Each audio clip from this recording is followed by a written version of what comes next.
Está se preparando para a sua prova teórica e quer conhecer as questões mais cobradas do tema de legislação, que é o tema mais cobrado, para garantir a sua aprovação ou quem sabe até gabaritar a prova teórica do Detran? Este vídeo é feito para você, que você vai encontrar as 134 questões mais cobradas dos 4 temas: sistema de trânsito, normas de circulação, infrações e também sinalização. Atenção! Se você quiser adquirir o e-book deste vídeo com as 134 questões em PDF, para você poder imprimir, ter um cronograma e também fazer parte do nosso grupo do WhatsApp, eu vou deixar aqui na descrição do vídeo o primeiro link. E se você quiser o vídeo completo, com o resumo mais as questões dos 4 temas cobrados, é o vídeo que vai ao ar amanhã. Então, já se inscreve aqui no canal, deixa o teu joinha, teu like, comenta o seu estado, a sua cidade e vem comigo conhecer as 134 questões mais cobradas de legislação de trânsito e garanta sua aprovação. Nossa vida em sociedade é organizada por normas e regras, condutas que definem nossos direitos e deveres. O conjunto de leis que regulamenta o nosso trânsito é o CTB, que é o Código de Trânsito Brasileiro. Lembrando que o Código de Trânsito Brasileiro é válido em todo o território nacional, todos os estados, todas as cidades.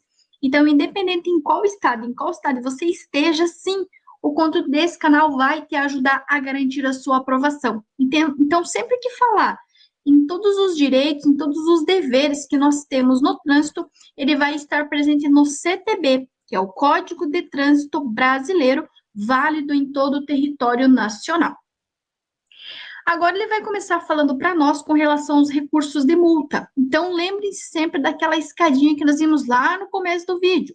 JARE, CETRAN, não cabe recurso na esfera administrativa. Então, ele diz assim: encaminhar aos órgãos e entidades executivas de trânsito, executivos rodoviários, informações sobre problemas observados nas autuações e apontados em recursos, e que ocorram sistematicamente é uma das competências de quem? Da JARE, Junta Administrativa de Recurso de Infrações. Então, JARE, Junta Administrativa de Recurso de Infrações. Olha a segunda. Julgar os recursos interpostos contra as decisões das Juntas Administrativas de Recurso de Infração, JARE. Notem que nessa pergunta aqui, ele não menciona a JARE. Então, ele não subiu o primeiro degrau. Então, o primeiro degrau será a JARE. Só que aqui, ele já subiu o primeiro degrau, ele já mencionou a JARE na pergunta. Então, a resposta vai ter que ter a presença da palavra CETRAN. Pode ser o CETRAN sozinho, como pode ser o CETRAN juntamente com algum outro órgão. Mas vocês precisam lembrar que terá que ter a presença da palavra CETRAN, que nesse caso, dos Conselhos Estaduais de Trânsito, que é o CETRAN, e do Conselho de Trânsito do Distrito Federal, que é o CONTRADIF. Então, lembrem-se sempre da escadinha. JARE, CETRAN, não cabe recurso na esfera administrativa. Essa aqui também, ó.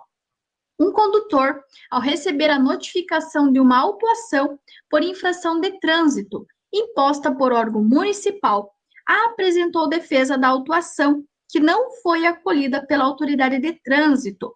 Nessa situação, cabe recurso. Notem que na pergunta ele não mencionou órgão nenhum. Então, na resposta vai ter que ter a presença da palavra JARE. Ah, Profilu, mas ali tem JARE apenas e ao CETRAN. Esqueçam e fujam de qualquer questão que tenha a presença da palavra apenas, tá? Tem que ter a presença da JARE, só JARE, e aqui um ponto. Ou então, JARE e ao CETRAN. Escadinha. JARE, CETRAN, não cabe recurso na esfera administrativa. Então, quando na pergunta não citar órgão nenhum, a resposta sempre terá que ter a presença da palavra JARE. Quando na pergunta mencionar a JARE, é o caso dessa outra questão aqui, ó. Ele já mencionou a JARE 2 vezes. Bom, se no primeiro degrau eu já subi, que é a JARE, no segundo degrau vai estar o quê? Vai estar o CETRAN. Então, a resposta será CETRAN. Se na pergunta não mencionar órgão nenhum, a resposta poderá ser JARE ou JARE ao CETRAN. Quando na pergunta já estiver mencionando a JARE, a resposta terá que ter a presença da palavra CETRAN. E caso na pergunta ele já mencione, olha, já subiu o primeiro degrau e falou da Jari, já subiu o segundo degrau e falou do CETRAN. Então, a resposta não cabe recurso na esfera administrativa. Jari, CETRAN, não cabe recurso na esfera administrativa. Estabelecer diretrizes da Política Nacional de Trânsito com vistas à segurança, à fluidez, ao conforto na circulação, à defesa ambiental e à educação para o trânsito, além da fiscalização, ou, aliás, né, a fiscalizar seu cumprimento. É um objetivo do SNT, ou seja, do Sistema Nacional de Trânsito, um dos objetivos do Sistema Nacional de Trânsito. Mas você pode estar perguntando, Prof. Lu, mas e qual a diferença do Sistema Nacional de Trânsito e do CTB? O Sistema Nacional de Trânsito, ele vai ditar a política, a segurança, a fluidez, conforto, educação ambiental, educação no trânsito como um todo. Agora, o CTB, ele é o código, ele vai ditar as regras, as normas, e que o seu descumprimento vai gerar infração, vai gerar a multa. As modificações nas características de fábrica do seu veículo. Pessoal, atenção! Podem ser realizadas sim. A qualquer momento você pode trocar. Por exemplo, o carro é preto, você quer pintar ele de cor de rosa, você pode. Porém, pode ser realizada mediante prévia autorização do Detran. Lembrando ainda que o Detran, ele vai ser responsável por registrar, vistoriar e emplacar veículos. Caso caia aí na sua prova, a função do Detran, registrar, vistoriar e emplacar veículos. Agora, olha essa aqui. As características dos veículos. Suas especificações básicas, configuração e condições especiais para registro, licenciamento e circulação são estabelecidas por quem? Pelo Conselho Nacional de Trânsito, ou seja, pelo CONTRAN, Conselho Nacional de Trânsito. É ele quem vai ditar as características, as especificações, as configurações para o registro, licenciamento e circulação. É o CONTRAN. E quem vai efetuar esse registro, esse emplacamento e esse licenciamento, aí será o DETRAN.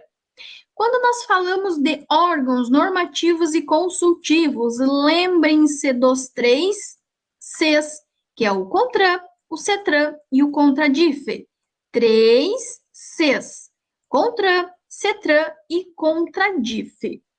Agora, com relação aos documentos de porte obrigatório do veículo, lembrem-se, o condutor deve portar obrigatoriamente 4 letrinhas, C, R, L, V.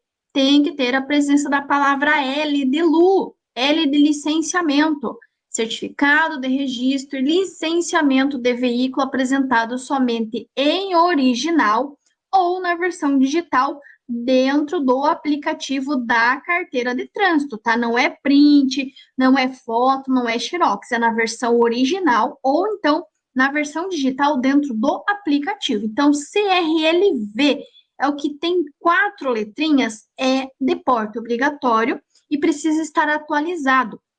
É aquele documento que nós pagamos todo o comecinho de ano. E aí vem um documento novo, tá? Não confundam com o CRV. Notem que são 3 letras, não tem a presença do L. Se não tem L, não é de porte obrigatório. CRV não é de porte obrigatório. O CRLV, sim, é o certificado de registro e licenciamento de veículo, apresentado somente em original ou então na versão digital. O CRV, se você comprar um veículo e ficar com esse veículo a vida toda será o mesmo CRV. O CRV só será emitido quando você comprar, quando você vender, quando você emplacar ou quando você alterar uma característica do teu veículo. Como eu mencionei, teu carro era preto, você resolveu pintar de cor de rosa.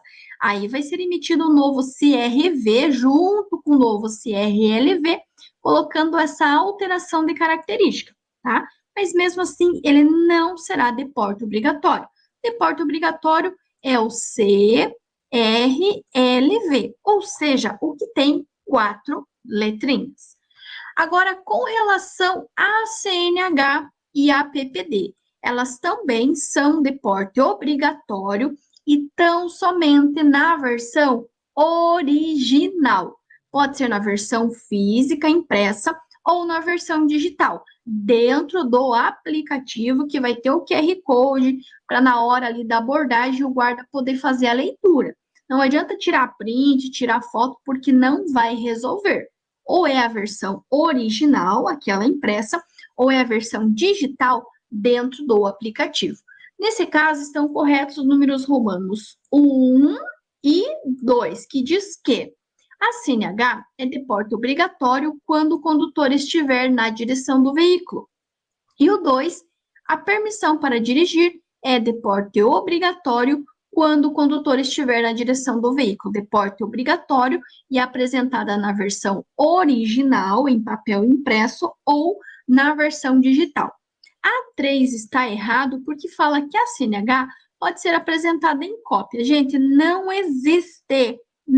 existe cópia da CNH, nem cópia reprográfica, nem xerox colorido, muito menos autenticado pelo Detran. Detran não autentica documento nenhum, tá? O Detran, ele emite documento original, ele jamais irá autenticar nenhum documento. Então, tá certo o risquinho 1, que é número romano 1, e 2 risquinhos, que é o número romano 2.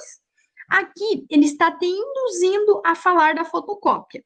A fotocópia, xerox, cópia, enfim, da Carteira Nacional da Habilitação, ela é inválida para substituir o documento original e comprovar o direito de ser o portador de dirigir. Reforço, CRLV, com 4 letras, CNH ou PPD, são de porte obrigatório na versão original impressa ou então na versão digital dentro do aplicativo. No que se refere à habilitação para conduzir veículos automotores, considere os requisitos. Esses são aqueles requisitos que vocês precisam preencher quando vocês vão até o CFC para dar entrada na habilitação. Neste caso, os 3 estão corretos. Primeiro, ser penalmente imputável, quer dizer você ter condições físicas, psicológicas para poder fazer a habilitação, incluindo nisso ser maior, claro, de 18 anos. Segundo item, possuir carteira de identidade ou equivalente. Aqui é muito comum os alunos questionarem, mas professora também precisa do CPF, sim, precisa do CPF. Porém, para a prova, vocês podem perceber que ele não menciona o CPF. Vai precisar da carteira de identidade ou equivalente. O que é o equivalente? Qualquer documento oficial que tenha foto, passaporte, carteira de trabalho, entre outros. O CPF vai ser preciso? Vai. Porém, na pergunta do Detran, ele não vai mencionar o CPF. E, claro, saber ler e escrever. Não precisa comprovar grau de escolaridade, apenas e tão somente saber ler e escrever. Então, risquinho 1, que é número romano 1, risquinho 2, que é número romano 2, e 3 risquinhos, que é o número romano 3. Ou seja, todas as 3 estão corretas. Agora que nós já sabemos o que nós precisamos para fazer a habilitação, vamos ver as categorias. Para dirigir motocicleta, o condutor deve estar habilitado em qual categoria? Bom, as categorias iniciais serão o A e o B, que inclusive é a nossa segunda questão aqui. Simultaneamente. Simultaneamente quer dizer ao mesmo tempo. Sim, o candidato pode ao mesmo tempo, simultaneamente junto, fazer A, que é para moto, e fazer B, que é para o carro. Ou, né, o termo correto a se falar, que é o automóvel. Então, quando você vai até o CFC, normalmente o CFC, a sigla CFC significa Centro de Formação de Condutores. Ele vai perguntar para você, que categoria que você quer? Aí você vai dizer que você quer dirigir moto ou que você quer dirigir carro. A é para moto, B é para carro. Então, motocicleta será a categoria A. Você pode fazer só A, você pode fazer AB ou você pode fazer só B. Lembrando que a categoria A ela é uma categoria opcional. Eu posso ou não fazer. Porém, se eu quero fazer as demais categorias, eu vou precisar começar com a categoria B de bola. E simultaneamente, ao mesmo tempo, no mesmo processo, submetendo-se a um único exame de aptidão física e mental e de avaliação psicológica, é a categoria A e B, ou seja, A que é para moto e B que é para automóvel, até 8 lugares e que não exceda a 3.500 quilos. Agora, olha essa questão aqui. O condutor de veículo que estiver habilitado na categoria C, lembrem-se, C e E transporta o quê? Cargas, certo? Então, C e o E vai transportar cargas. Veículo motorizado para transporte de carga, cujo peso autorizado esteja acima de 3.500 quilos. Então, a categoria C será para veículos acima de 3.500 quilos e a categoria E será para veículos acima de 6.000 quilos. Aqui ele já diz o seguinte: para dirigir um veículo não articulado, utilizado no transporte de passageiros com lotação superior a 8 lugares. Então, a categoria B de bola, ele é até 8. A categoria D de dado, ela vai ser mais que 8. Então, lotação superior a 8 será a categoria D de dado. Reforçando, B de bola e D de dado transporta pessoas, passageiros, enquanto a C e a E vai transportar carga. Um condutor habilitado na categoria C, o que ele pode dirigir? Lembra que eu falei para vocês que a categoria ela começa pelo B? C, D e E. A categoria A ela é uma categoria opcional. Eu posso ou não fazer. Mas se eu quero fazer a C ou se eu quero fazer a E, eu vou ter que começar pelo B, perdão. B, depois o C, o D e o E. Quando eu tiver 1 ano de B, eu posso fazer a C. Quando eu tiver 2 anos de B, eu posso fazer a D. E com 1 ano de C, eu já posso fazer a categoria E. Então, assim, se eu tenho a categoria C, que é para caminhão, quer dizer que eu já passei pelo B, que é para o automóvel. Então, eu posso dirigir o automóvel e também o caminhão. Agora, olhem essa outra questão aqui. Para que um cidadão obtenha habilitação na categoria D, é preciso, entre outras exigências, que seja maior de. Para a primeira habilitação, eu já contei para vocês que é com 18. A categoria C é na sequência, então não tem idade. Pode ser já com 19, pode ser com 20, com 21, enfim. Agora, para fazer D e também para fazer a E, ambas precisam ser maior de 21 anos de idade. Então, sim, 21 anos, esteja habilitado na categoria B, no mínimo há 2 anos. 2 anos de B para fazer a D, ou 1 ano da C também conseguiria fazer a categoria D de dado, mas precisa ser maior de 21 anos, tanto para a categoria D de dado, quanto para a categoria E, precisa ser maior de 21 anos de idade. Para ser habilitado na categoria E, o candidato a condutor deve estar habilitado no mínimo há 1 ano na categoria C. Lembra que eu mostrei para vocês a escalinha lá? Então, quer dizer o quê? Se eu tenho 1 ano da categoria B, eu posso fazer a C. Se eu tenho 2 anos da B, posso fazer direto a D.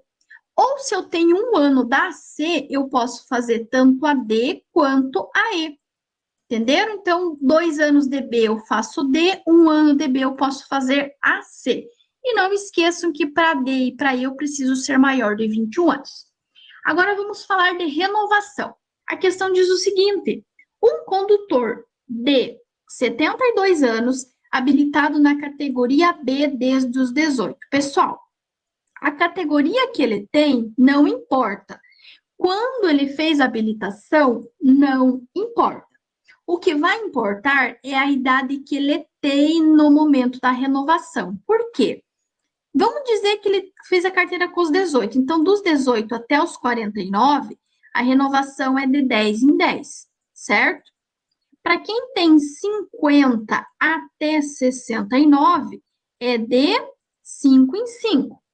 E para quem tiver 70 anos ou mais, que é o caso desse condutor que tem 72 anos, aí será de 3 em 3. Então, o que importa é a idade que ele tem. Nesse caso, se ele tem mais que 70 anos, será de 3 em 3 anos. Segundo o Código de Trânsito Brasileiro, a identificação externa de um veículo é feita por meio. Vamos dizer que você e mais 5 amigos tenham comprado 5 carros exatamente iguais. Do mesmo ano, do mesmo modelo, da mesma cor, os mesmos opcionais. O que vai mudar de um para o outro? Vai mudar o CRLV, também o CRV, e externamente. Externamente é o lado de fora. O que cada um vai ter de diferente? As placas. Então, as placas dianteiras e traseiras com caracteres iguais ao do registro do veículo. Então, a identificação externa dos veículos é feita por meio das placas, tanto dianteira quanto traseira, com caracteres iguais ao do registro do veículo. Atenção, ele pode perguntar para vocês qual veículo tem dispensado o uso da placa dianteira. São as motocicletas. As motos não precisam ter a placa dianteira. Quando nós falamos na questão de normas de circulação e conduta. E a primeira questão, ela vai justamente falar das vias terrestres. Então, ela vai dar para nós 3 números romanos e ela quer saber quais deles estão corretos. Nesse caso, os 3 estão corretos. Via terrestre é toda e qualquer superfície física por onde transitem pessoas, veículos e animais. Um fala que o CTB é Código de Trânsito Brasileiro, considera vias terrestres urbanas e rurais, urbanas as que estão na cidade, que são 4, as rurais que estão fora da cidade, que são 2. As ruas, avenidas, logradouros, caminhos, passagens, as estradas e as rodovias, sim, todas essas são vias terrestres. O CTB também considera via terrestre as praias abertas à circulação pública e também o CTB considera via terrestre as vias internas pertencentes a condomínios constituídos por unidades autônomas. Então, se cair para você essa questão aqui falando das vias terrestres, pode marcar as 3 alternativas, porque elas estão corretíssimas. E aqui alguns exemplos, né, de questões que poderão cair falando das vias.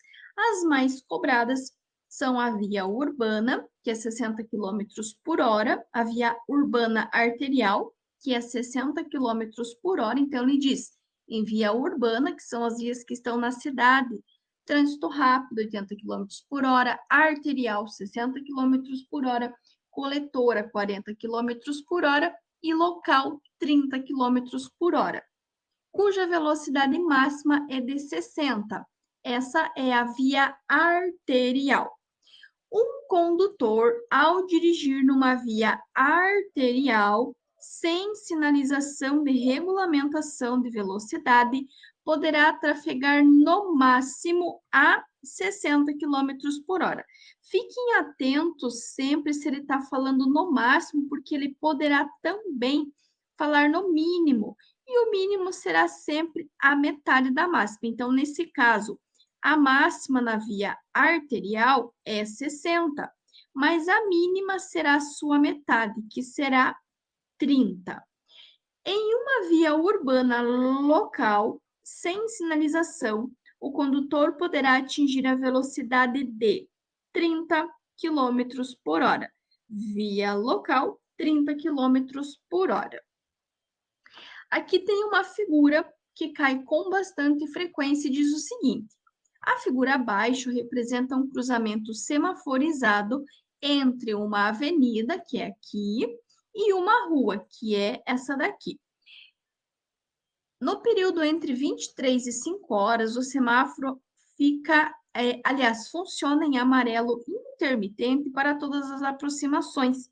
E a pergunta é: no período entre 23 e 5 horas, que o semáforo está intermitente, se dois veículos se aproximarem do cruzamento conforme indicado, tem prioridade de passagem.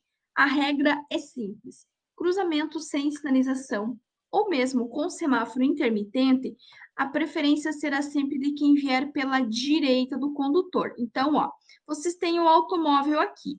Tem alguém na direita do automóvel? Não tem, não tem ninguém. Agora, olhem o ônibus. Quem está na direita do ônibus é o automóvel. Então, o automóvel, ele vai sim ter a prioridade, porque ele está na direita do outro condutor. Então, automóvel, porque se aproxima à direita ou pela direita do ônibus. Aqui outro exemplo, também muito semelhante. Aqui tem um caminhão e um carro. E a pergunta é exatamente a mesma. Quem tem preferência de passagem? Novamente, é um cruzamento sem sinalização. Então, vocês têm aqui o automóvel. Aqui está a direita do automóvel e aqui está a esquerda. Notem que na direita dele não tem ninguém. Porém, no caminhão, na sua direita, quem está? O automóvel. Então, vai ser o automóvel, sim, pois ele está na direita do caminhão. Cruzamento sem sinalização ou mesmo com semáforo intermitente, a prioridade, a preferência será de quem estiver vindo pela direita. Então, no caso do ônibus, o carro está na direita, no caso do caminhão, o automóvel também está na direita, então o automóvel, nos dois casos, vai ter a preferência. Agora, ele também pode colocar essa outra questão aqui, não tem figura nenhuma, ele apenas fala que em um cruzamento não sinalizado, a preferência de passagem é de quem? Do veículo que vier pela direita do condutor. Esse é um item bastante cobrado na prova, então é importante que vocês lembrem, que vocês decorem que cruzamento sem sinalização, cruzamento com semáforo intermitente, a preferência, a prioridade será de quem vier pela direita do condutor. Aqui outra questão. Todo condutor deve saber que ao se aproximar de um cruzamento semaforizado, momentaneamente é apagado, ou seja, sem sinalização, por falta de energia. Tem preferência de passagem quem? Novamente, reforço, quem se aproxima pela direita do condutor. Ou então, quando dois veículos transitando por fluxos que se cruzam, chegam a uma rotatória. E agora, em caso de rotatória não sinalizada, terá preferência de passagem quem? Quem por ela estiver circulando. Então, sempre que falarmos em cruzamento sem sinalização, quem vier pela direita ou quem estiver na direita do condutor, quando falarmos em rotatória não sinalizada, será de quem por ela já estiver circulando. Sobre normas de circulação, podemos afirmar. Aqui nós já vamos mudar para aqueles veículos que têm prioridade, que têm preferência. Então, nesse caso, os veículos que se deslocam sobre trilhos terão preferência de passagem sobre os demais, respeitando as normas de circulação. Os veículos que se deslocam sobre trilhos, os veículos que são destinados a socorro, fiscalização e operação de trânsito, as ambulâncias, além de prioridade de trânsito, elas também têm livre circulação, estacionamento e também parada. Mas atenção, elas precisam estar em serviço de urgência, ou seja, estar com as luzes ou com as sirenes acesas. Os veículos precedidos de batedores também terão essa preferência, mas atenção, é muito comum cair uma questão falando de veículo oficial. Veículo oficial, pessoal, ele não tem preferência nenhuma. Ele é um veículo como qualquer outro. Ele apenas está transportando autoridades, mas ele não tem preferência em nenhuma situação. Ele vai respeitar todas as demais regras. Aqui, novamente, ele vai falar dos veículos que se deslocam sobre trilhos. Os que se deslocam sobre trilhos terão, sim, a preferência, mas, claro, respeitando as normas de circulação. E é muito comum cair também, falando em veículos que se deslocam sobre trilhos, o significado da sigla PN, que é passagem em nível. Caso caia na sua prova, PN é passagem em nível. Agora vamos falar das sinalizações horizontais que estão desenhadas, pintadas no centro das vias. Então, primeiro, as marcas longitudinais, constituídas de linhas divisórias de fluxos, que permitem ao condutor ultrapassar. Então, vamos simular aqui que nós temos uma via e que aqui nós temos uma faixa que permite a ultrapassagem. Qual faixa que é essa? É a seccionada, tracejada, pontilhada, interrompida. Tem uma faixa, um espaço, uma faixa, um espaço, uma faixa, um espaço. Essa aqui permite a ultrapassagem, independente de qual seja a cor. Lembrando que se a cor dela for branca, são fluxos de mesmo sentido. Se a cor dela for amarela, são fluxos de sentidos opostos. Um está indo para a esquerda e outro está indo para a direita. Um condutor está fazendo uma viagem com um caminhão repleto de carga por uma rodovia com pista única e duplo sentido de circulação, que foi esse mesmo desenho que eu fiz ali em cima. Então, é uma pista simples com duplo sentido de circulação, ou seja, uma via está indo e a outra está vindo. Chega um trecho em que existe uma linha dupla contínua. Então, o que é uma linha dupla contínua? É aquela linha que não tem interrupção nenhuma, que são duas. Na cor amarela. Bom, se é amarelo, nós já sabemos que é pista única. Que é pista dupla, tá? Sempre que a faixa central for na cor amarela, é sentido duplo. Uma pista está indo e uma pista está vindo. Isso significa que é a cor amarela, uma está indo e outra está vindo, no centro da pista.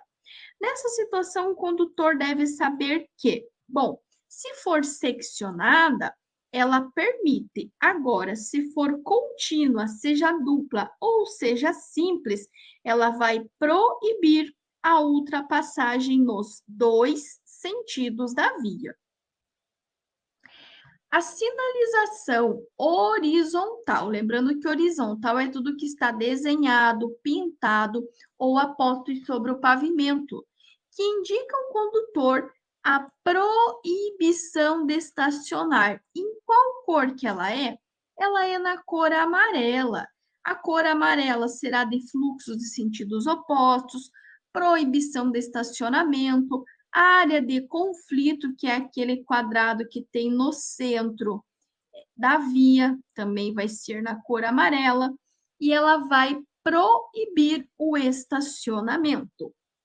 A linha de bordo delimita a parte da pista destinada ao deslocamento de veículos. Essa linha deve ser, o que é linha de bordo? Então, vocês têm aqui uma pista, vamos dizer que essa pista pode realizar a ultrapassagem. Aqui é a faixa central. Essa faixa aqui nas laterais, essa faixa no bordo, nós chamamos de linha de bordo. Essa linha, ela será contínua e na cor branca. Então, essa faixinha lateral, que delimita a via, a parte transitável da via do acostamento, chama-se linha de bordo, e ela será contínua, ou seja, sem interrupção nenhuma, e na cor branca. A faixa de trânsito, novamente, ó, em linha contínua. Bom, se a linha é contínua, vocês já sabem que é proibido ultrapassar. Só que ela é branca, indica para o condutor. Então, aqui nós temos duas informações. Se ela é contínua, ela proíbe a ultrapassagem, certo? E se ela é branca, ela é uma via de sentido único, ou seja, pode ter uma pista, duas pistas, três pistas que todo mundo está indo no mesmo sentido. Um trecho de uma via, agora, ó, mão dupla. Mão dupla é na qual cor? É na cor amarela. É dividido ao centro por uma linha amarela seccionada. Isso significa que nesse trecho bom, se é mão dupla, sabemos que ela é amarela, e se ela é seccionada, tracejada, pontilhada, interrompida, espaçada, significa que é permitido realizar a ultrapassagem. Novamente, sinalização horizontal, só que agora na cor vermelha. O que ela regulamenta? Lembrando que todas as placas, todas as sinalizações na cor vermelha são sinalizações de regulamentação que ditam regras, restrições, obrigações e proibições no uso das vias. Na cor vermelha, os desenhos pintados na via, na pista, ela vai servir para a limitação de espaço de ciclovia e também símbolos de emergência, tipo hospital, farmácia, entre outros. Ele poderá perguntar da cor azul. A cor azul será para vagas especiais, por exemplo, idoso, cadeirante. Nessa questão aqui, ele está dando para nós um desenho, um corte de uma via. Então, nós temos aqui uma pista de rolamento, notem que ela é de sentido duplo. Então, se ela é de sentido duplo, qual que é a cor da faixa central? Ai, Profilu, a faixa central tem que ser na cor amarela, exatamente. Então, a faixa central aqui, ela será na cor amarela. Eu vou contar uma coisa para vocês. Vocês só sabendo disso, vocês já acertam essa questão. Sabe por quê? Ele quer saber a cor dos elementos refletivos presentes nos números 1, 2, 3 e 4. 1 que está aqui, o 4 que está aqui embaixo e o 2 e o 3. Notem que o 2 e o 3 é a faixa central. Tanto indo quanto vindo, a faixa central terá que ser na cor amarela. Então, independente do que esteja no 1 ou no 4, as duas cores do meio, elas precisam ser na cor amarela, ok? Agora, vamos descobrir que cor que nós vamos ter no número 1 e no número 4. Quando você está vindo aqui no número 1, que é na sua linha de direção, na sua linha de visão, sempre vai ter a cor branca. No lado esquerdo, vai ser a cor vermelha. Se você inverter, você estiver indo daqui para lá, novamente, aqui você terá a cor branca, porque é do teu lado da via, igual está aqui no número 4.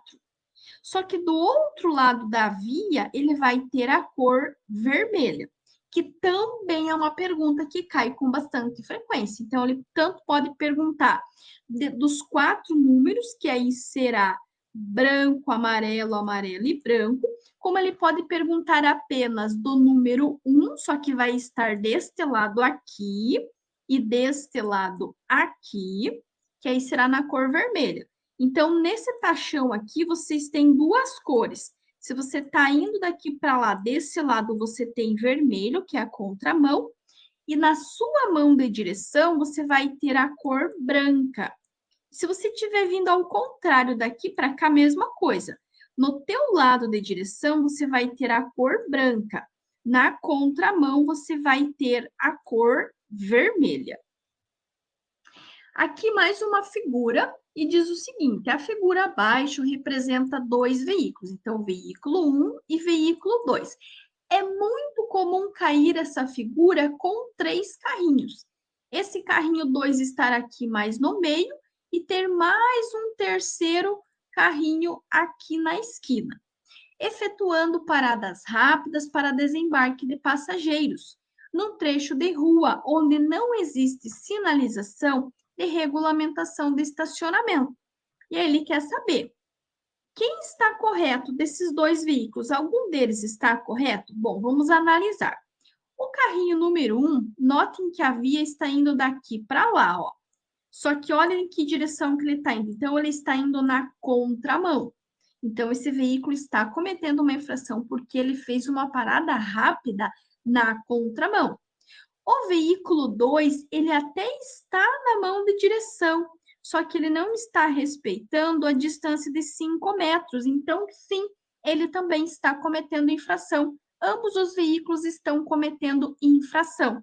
Se tivesse mais um veículo aqui, que seria o veículo 3, o veículo 3 estaria a menos de 5 metros e o veículo 2, que estaria mais ou menos aqui, seria o único veículo que estaria certo. Então, quando cair figuras, identifique a direção da via, primeiramente, e depois a direção que cada um dos veículos está seguindo.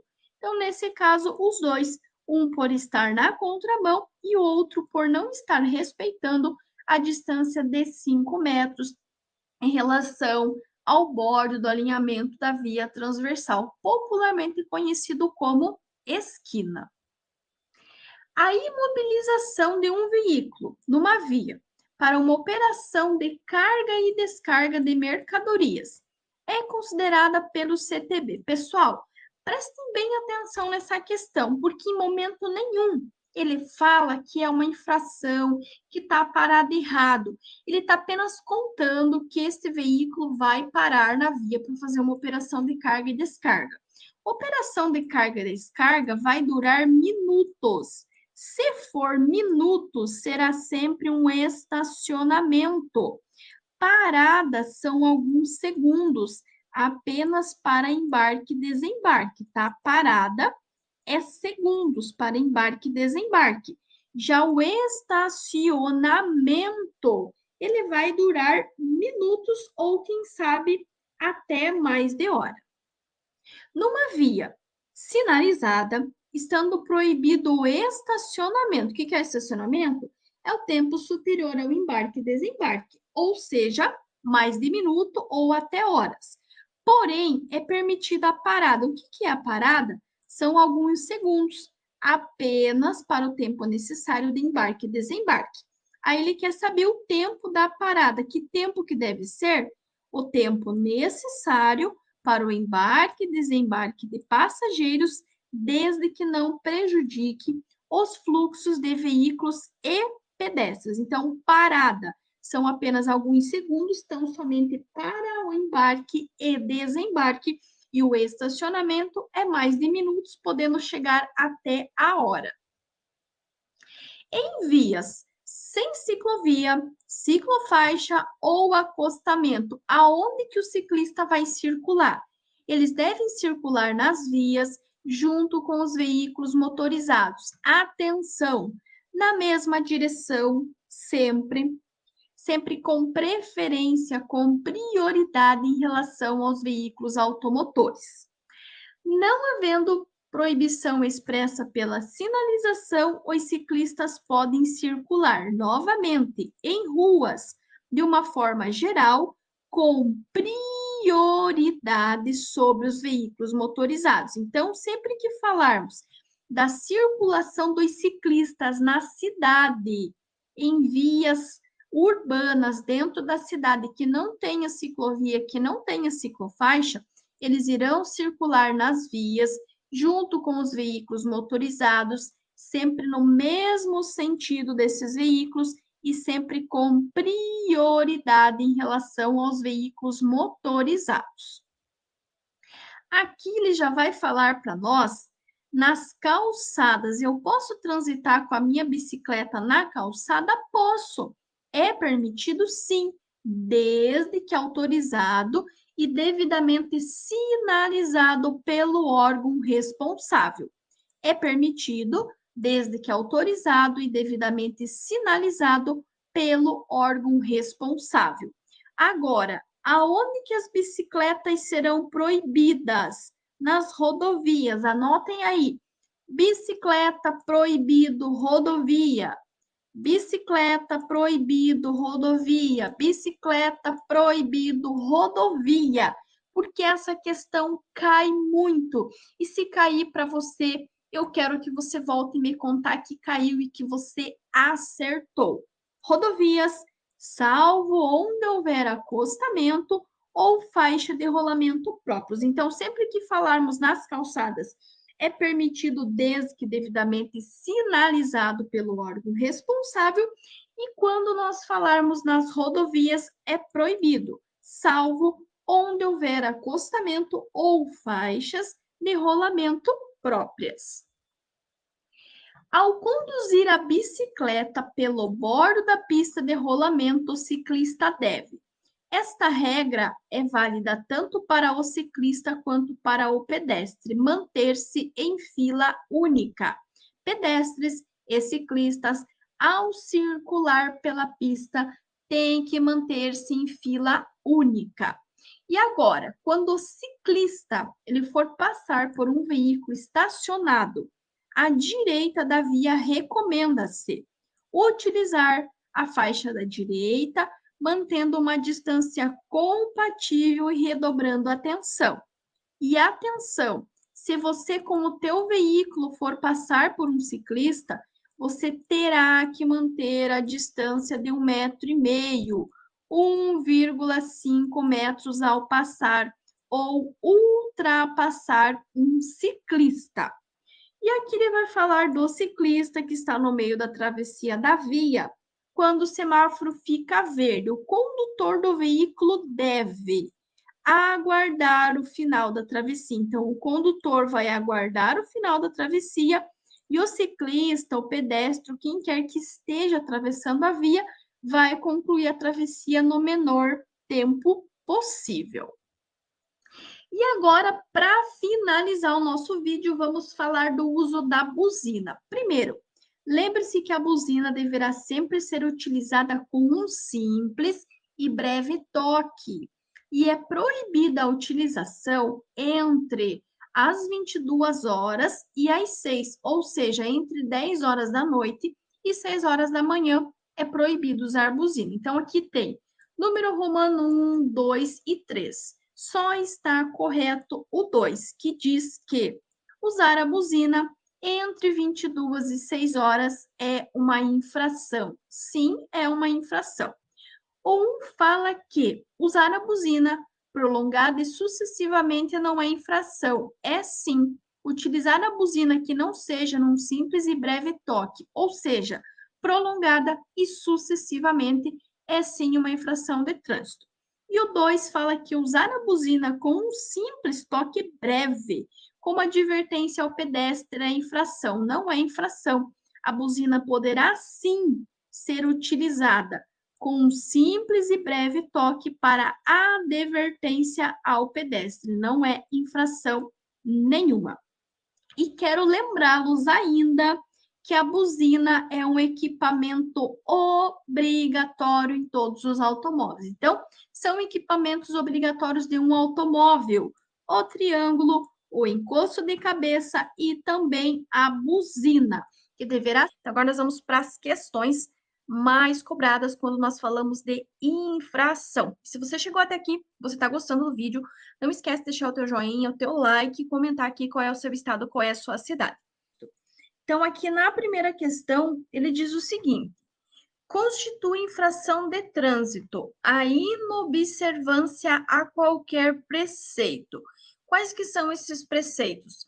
Do Código de Trânsito Brasileiro, que é o CTB, lembrando que o CTB é válido em todo o território nacional, da legislação complementar ou das resoluções do CONTRAN. Então, isso é o que constitui uma infração de trânsito. Ele também poderá perguntar: o condutor do veículo comete uma infração de trânsito quando? Quando ele faz algo errado, quando ele deixa de cumprir qualquer determinação da legislação de trânsito. E ele também poderá perguntar sobre a penalidade. Então, existem várias penalidades, como advertência por escrito, multa, suspensão, entre outros.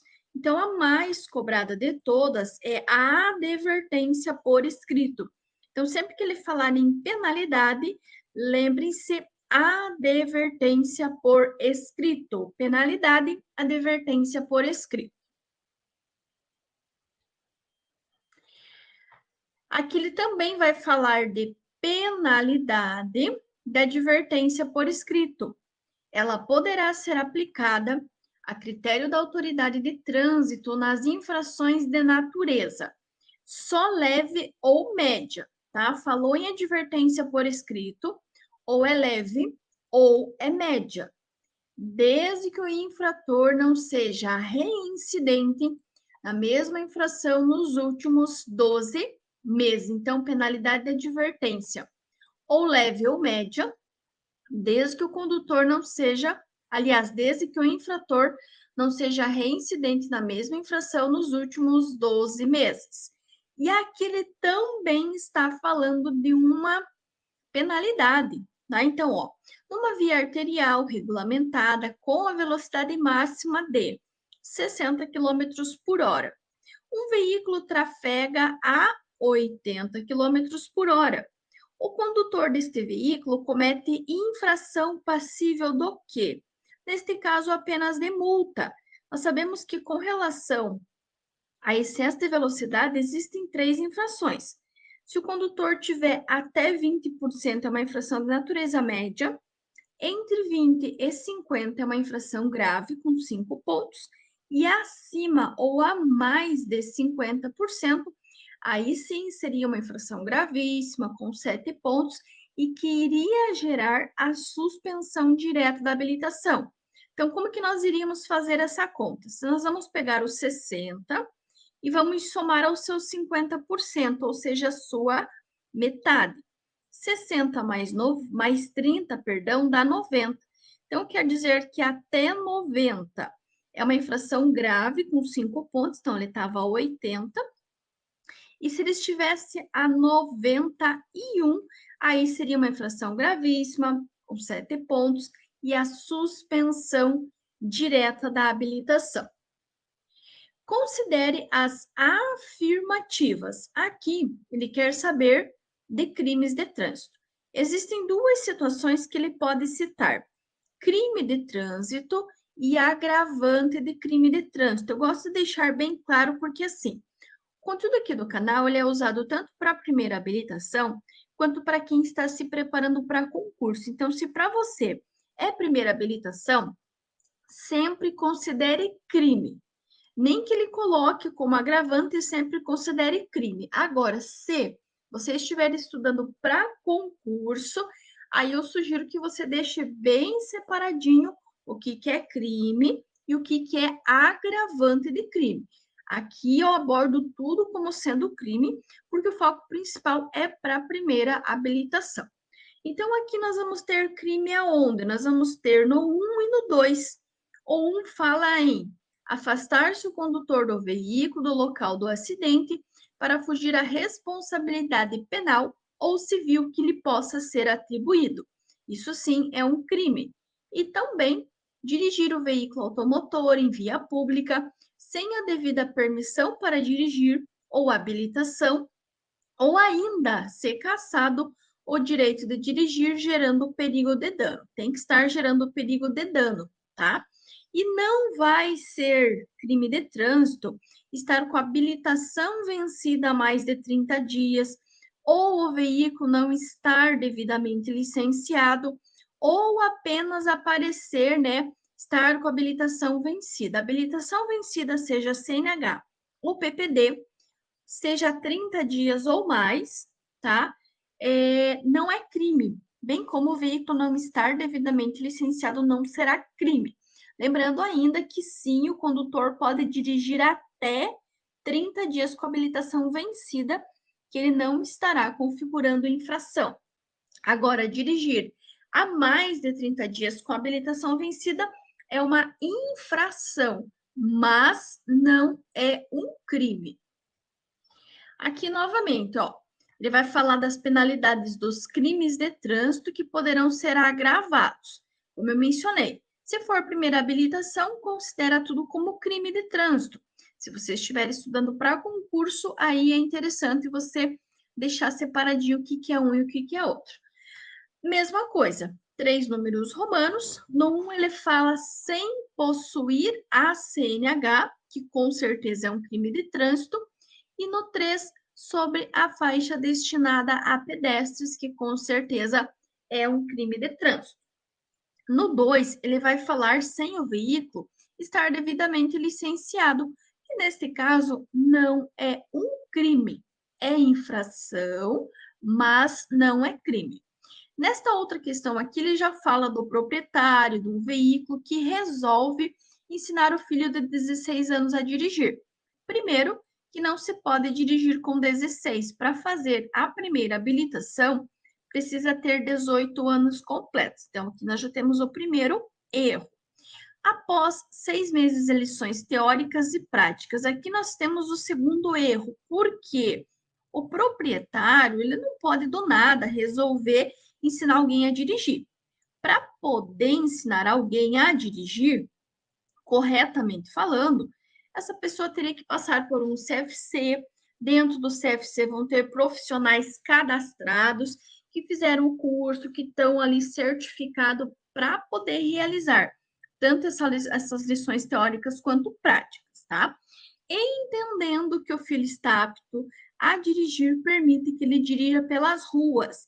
Nessa situação, o proprietário do veículo aqui vai entrar na mesma questão aqui em cima, ó, sem possuir a CNH. Ou seja, dirigir sem possuir a PPD ou sem dirigir sem possuir a CNH, ou mesmo entregar o veículo a condutor não habilitado, é um crime de trânsito. Então, este proprietário, por mais que ele ensinou, que ele deu lições teóricas e práticas, ele não pode entregar a condução. Primeiro, porque essa pessoa ela tem menos de 18, então ela nem poderia estar fazendo habilitação. Essa pessoa não tem um preparo, é apenas um proprietário do veículo, não pode. Então, dirigir ou entregar a direção ao condutor não habilitado é sim um crime de trânsito. Nesse caso, além de ele cometer uma infração, ele também estará cometendo um crime de trânsito. São circunstâncias que agravam as penalidades dos crimes de trânsito. Ter o condutor do veículo cometido a infração. Novamente, nós vamos ter 3 números romanos. Número romano 1, 2 e também o 3. Novamente, com a Carteira Nacional da Habilitação vencida, não é um crime. É infração, sim, mas não é crime. Agora, sem possuir a Carteira Nacional de Habilitação ou utilizando o veículo sem placas, com placas falsas ou adulteradas, é sim um crime de trânsito. E aqui na segunda questão também ele vai falar de crime. O CTB estabelece que o infrator ele será submetido a curso de reciclagem quando? Quando suspenso do direito de dirigir ou quando se envolver em acidente grave para o qual tenha contribuído. Por exemplo, um condutor que dirigir alcoolizado. Dirigir alcoolizado é um crime de trânsito. A gente vai ver algumas questões já já. Nesse caso, ele vai ter que fazer o quê? O curso de reciclagem. O curso de reciclagem é um curso teórico composto por 30 horas aula. Então, quanto que ele vai fazer? Quando suspenso do direito de dirigir ou quando se envolver em acidente grave para o qual tenha contribuído, ou seja, ele tem ali a sua parcela de culpa nesse acidente. O condutor, ao transitar com o veículo que não esteja devidamente licenciado. Lembra que eu comentei com vocês que não estar devidamente licenciado é apenas infração de trânsito e não crime?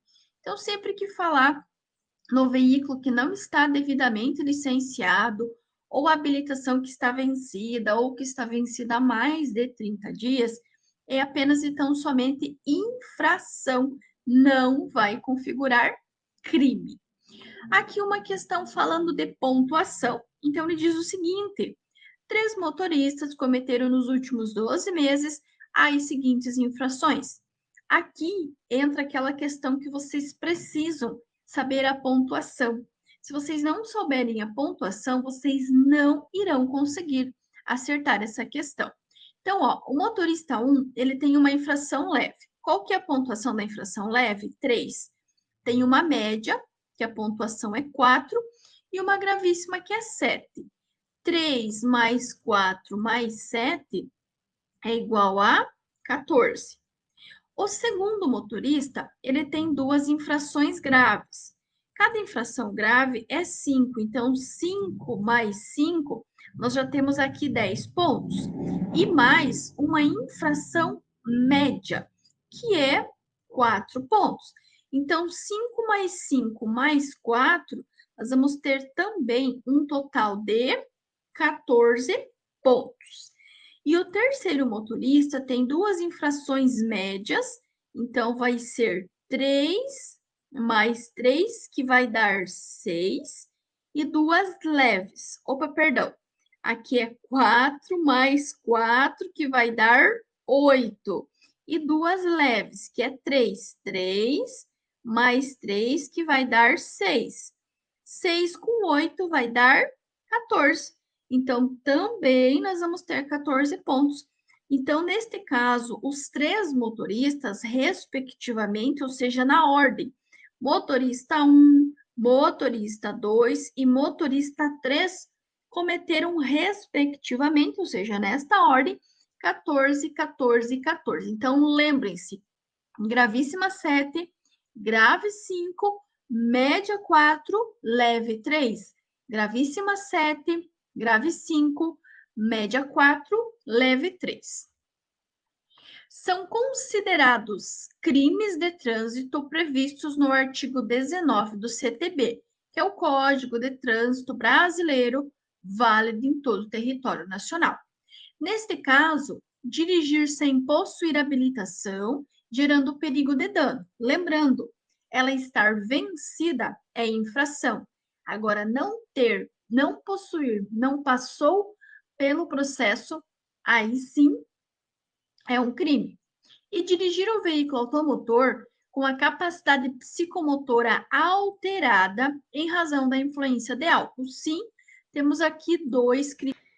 Um condutor, ao dirigir sobre a influência de álcool em nível superior ao estabelecido pelo CTB, Código de Trânsito Brasileiro, expondo a dano potencial à incolumidade de outrem, comete também crime de trânsito. Então, ele pode falar apenas dessa pessoa estar dirigindo com a capacidade psicomotora alterada em razão da influência de álcool, ou apenas sobre a influência de álcool, expondo a outra pessoa.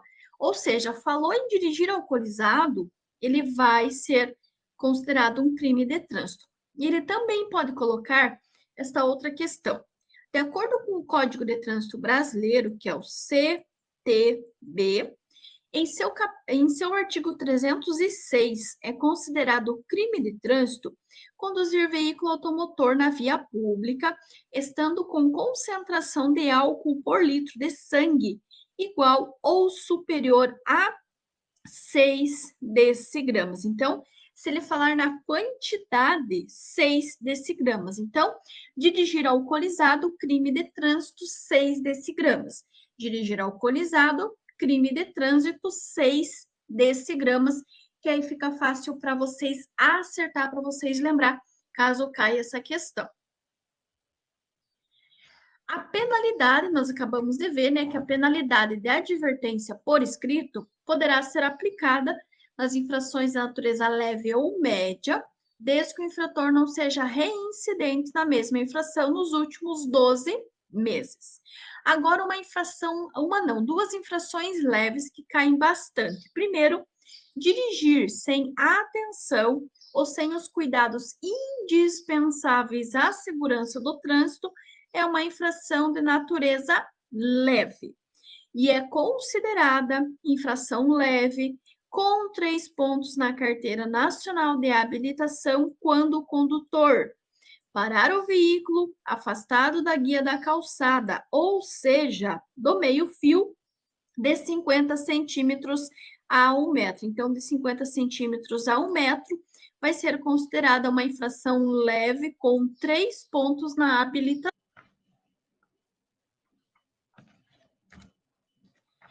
É uma infração média, punida com 4 pontos na CNH. Deixar de dar passagem pela esquerda quando solicitado. Há um detalhe importante, ele também poderá falar em infração média, infração leve com 3 pontos, deixar de atualizar o cadastro ou o registro do veículo ou mesmo a habilitação. Também é uma infração leve com 3 pontos. E aqui punida com 4 pontos, é deixar de dar passagem pela esquerda quando solicitado.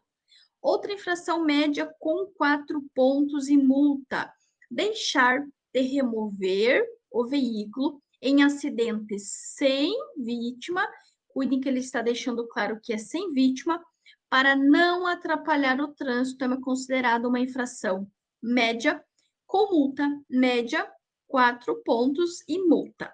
E atirar do veículo ou abandonar na via objetos ou substâncias também é uma infração média, penalidade e multa e 4 pontos na habilitação.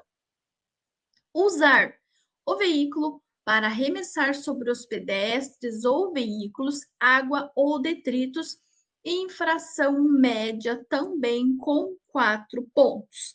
Agora, usar no veículo equipamento com som em volume ou frequência que não sejam autorizados pelo CONTRAN. É uma infração grave, 5 pontos, penalidade e multa, e a medida administrativa é a retenção do veículo para regularização. Toda vez que tiver algo errado, tiver algo para arrumar, algo para consertar, vai gerar a retenção para regularização. Toda vez que tiver estacionado de maneira irregular, atrapalhando a circulação dos demais, vai gerar a remoção do veículo. Deixar o condutor, essa que a gente acabou de ver, deixar o condutor ou passageiro de usar o cinto de segurança. Também é uma infração grave, com multa e retenção até a colocação do cinto. Novamente, não usar cinto, infração grave com 5 pontos, seja o condutor ou qualquer pessoa que ele esteja transportando, e vai gerar a retenção para regularização. Por quê? Tem algo errado, tem algo faltando. Nesse caso, está faltando o cinto de segurança. Agora, estacionar o veículo. Estacionar. Em viadutos, pontes, túneis, são consideradas infrações graves e tem como penalidade multa, 5 pontos e a remoção do veículo. Atenção, não vai gerar remoção se você estiver estacionado na contramão. Por quê? Você está teoricamente estacionado no local correto, você só está na direção errada. Então, estacionar na contramão não vai gerar remoção, apenas multa. Não transferir o veículo no prazo de 30 dias a partir da data da compra é considerado uma infração grave também, com 5 pontos na habilitação. Transportar crianças em veículos automotores sem observar as normas de segurança será considerada uma infração gravíssima, com multa novamente, como tem algo para arrumar, retenção do veículo até que seja sanada a irregularidade. Atenção! Nas motocicletas, transportar crianças menores de 10 anos, além de ser uma infração gravíssima, ele gera suspensão direta da habilitação. Deixar de reduzir a velocidade do veículo de forma compatível com a segurança do trânsito nas proximidades de escolas resulta em Infração gravíssima, multa 7 pontos. A infração gravíssima, você está colocando a vida do outro e a tua vida em risco. Então, é gravíssima com 7 pontos. A infração grave, quase sempre você está colocando apenas a tua vida em risco. É uma dica para ajudar vocês aí com as questões quando cair, para vocês identificar se é grave ou se é gravíssimo. Estacionar o veículo sobre ciclovia ou ciclofaixa. Cuidem aqui. Estacionar o veículo em ciclovia ou ciclofaixa é uma infração grave, 5 pontos, sujeito a multa e remoção do veículo, porque você está atrapalhando a circulação dos demais, ok? Então, estacionar é grave. Agora, transitar com o teu veículo em ciclovia ou ciclofaixa é uma infração gravíssima, sujeito a multa e 7 pontos na habilitação. Dirigir veículo sem possuir a CNH ou permissão para dirigir. Infração gravíssima, 7 pontos na CNH, multa 3 vezes e retenção do veículo até a apresentação de condutor habilitado. Lembrando que dirigir sem possuir habilitação, além de ser infração gravíssima, com 7 pontos também é considerado um crime de trânsito. E quando ele fala no multiplicado por 3, quer dizer que o valor em reais de 293 vai ser multiplicado por 3, que vai dar mais ou menos uns 880 reais. Então, o que ele multiplica é o valor em reais. A pontuação, ela só vai somar. Por exemplo, 7 mais 7, que é 14, e assim por diante. Quanto às infrações de trânsito, considere. Então, ele quer saber o que é correto. Nesse caso, só está correto um que fala que dirigir o veículo com a CNH cassada, gerando o perigo de dano, é considerado infração e crime de trânsito, com certeza. O 2 fala que dirigir veículo com CNH de categoria diferente da do veículo conduzido não é infração. É sim. Se você quer dirigir moto, você tem que ter carteira para moto. Se você quer dirigir automóvel, você tem que ter carteira para automóvel. Se você quer dirigir um caminhão, você tem que ter a carteira da categoria que você pretende dirigir. Se você estiver dirigindo, por exemplo, tenho carteira para carro, mas eu estou dirigindo um caminhão, eu estou sim cometendo uma infração de trânsito. E a 3 fala que dirigir o veículo com a validade da CNH vencida há mais de 30 dias não é considerada infração. É sim. Até 30 dias não é considerada infração, mas a partir de 30 dias é sim considerada uma infração de trânsito. Quanto à condução de motocicletas, considere. Aqui estão corretos os números romanos 1, que é um risquinho, e 3, que é 3 risquinhos. 1 fala que conduzir motocicleta sem usar capacete de segurança, de acordo com as normas e especificações aprovadas pelo CONTRAN, é infração de trânsito, sim, com certeza. Estar com o capacete de segurança fora das normas e especificações é uma infração. Mas atenção, pilotar, seja você condutor ou passageiro, o garupa sem o capacete, aí é considerado crime de trânsito. O 2, que está errado, fala que conduzir motocicleta com os faróis apagados durante o dia não constitui infração. Constitui sim. As motocicletas precisam estar o tempo todo com os faróis acesos, seja de dia, de noite, na cidade, na estrada, faça chuva ou faça sol. As motocicletas precisam estar com os faróis acesos e não apagados. Se estiver apagado, vai constituir uma infração. E o 3, que está correto, conduzir motocicleta transportando crianças menores de 7 anos constitui infração, sim.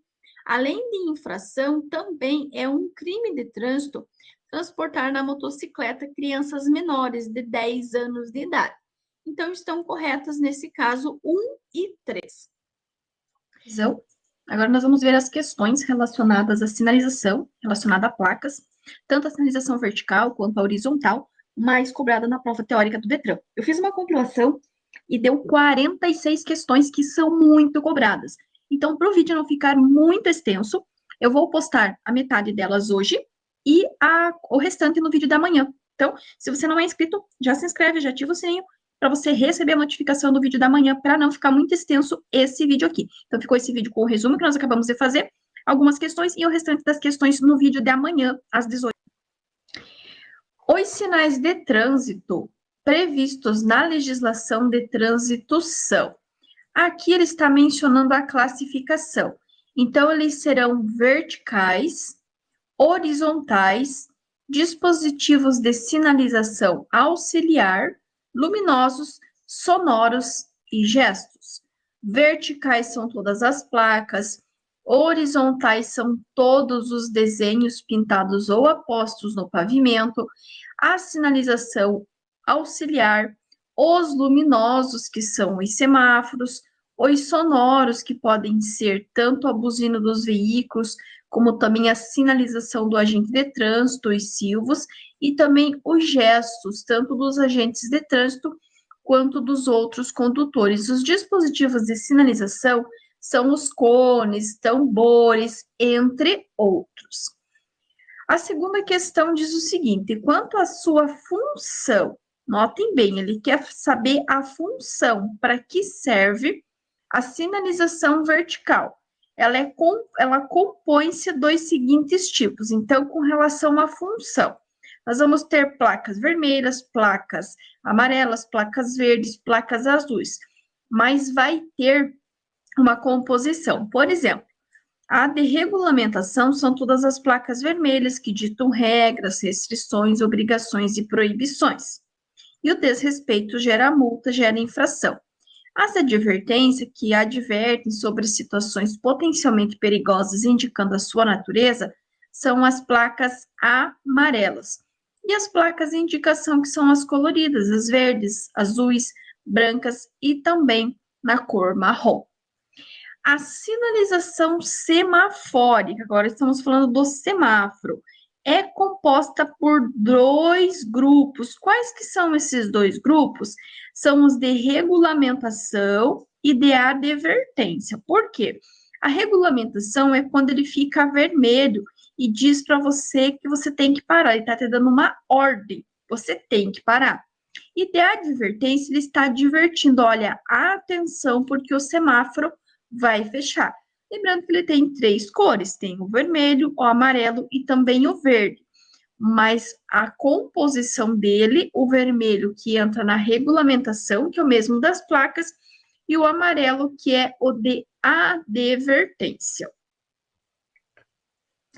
As placas que indicam obrigação, proibição ou restrição do uso das vias são as de regulamentação, ou seja, todas as placas vermelhas.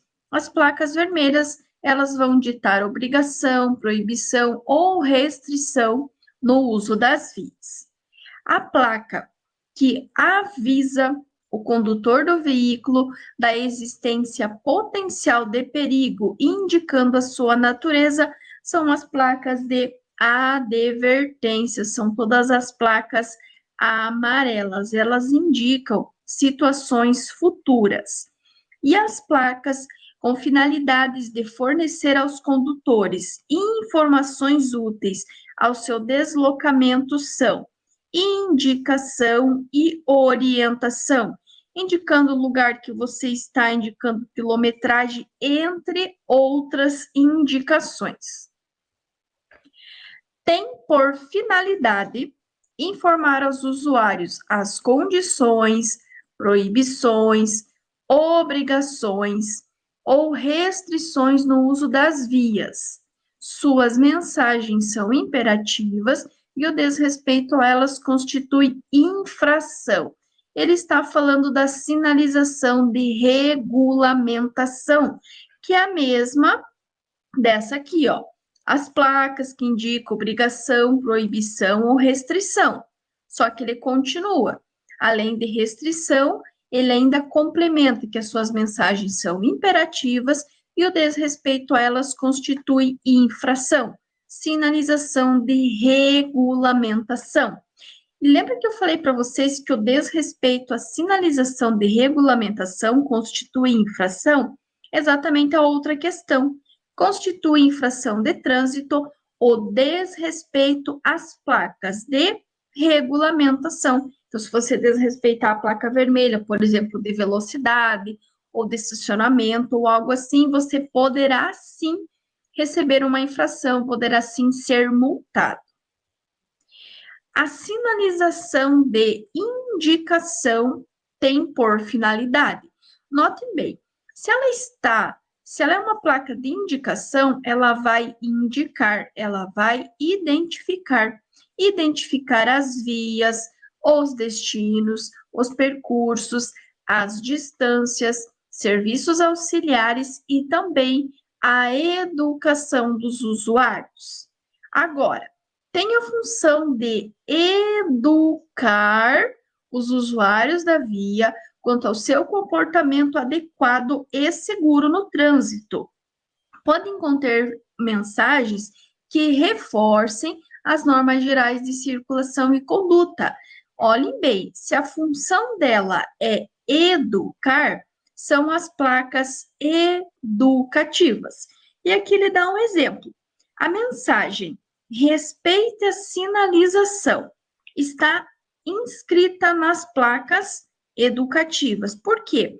Ele está dizendo para você que é melhor respeitar a sinalização e não que você é obrigado a respeitar a sinalização. Então, quando ele complementa uma outra informação, que ele está educando o teu comportamento, serão as placas educativas. Lembrando que as placas educativas, elas têm o fundo na cor branca ou branco e as inscrições na cor preta.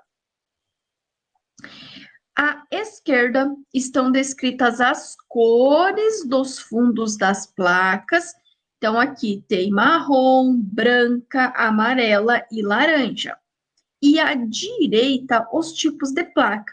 Então, educativa, advertência, sinalização de obras, vertical de advertência e atrativos turísticos. E ele quer que vocês façam a correlação. O que é a correlação? É ligar.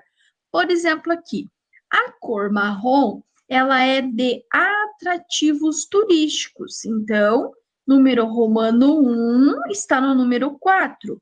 Número romano 1, número 4. As placas brancas, elas são o quê? Educativas. Então, o número romano 2, que é 2 risquinhos, está no número 1. Então, ó, vem aqui embaixo. Número romano 2 está no número 1.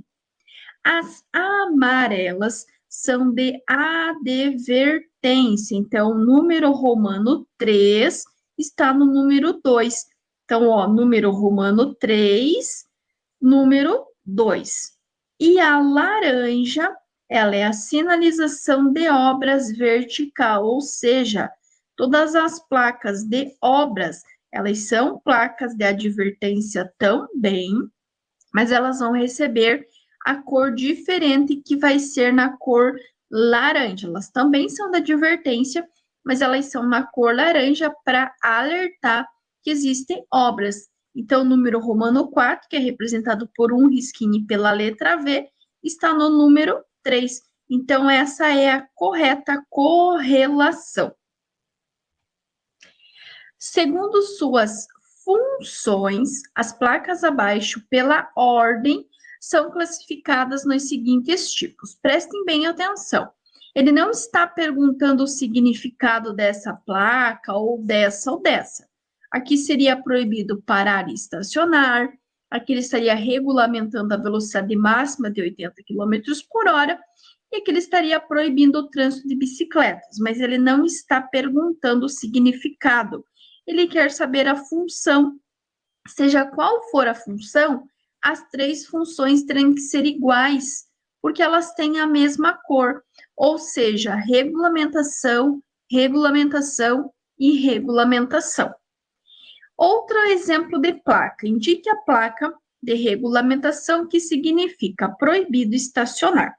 Quando vocês têm a letra E sem corte nenhum, significa que você poderá parar e estacionar pelo tempo que você quiser. Quando você tem o Ezinho com um corte que é o exemplo dessa questão aqui, significa que é proibido estacionar, mas você poderá fazer uma parada rápida, uma parada breve para embarque e desembarque. Agora, se você tiver o E cortado 2 vezes, está dizendo que é proibido tanto parar quanto estacionar. Lembrando que todas as placas que têm um corte em cima, as placas de regulamentação, elas estão ditando uma proibição.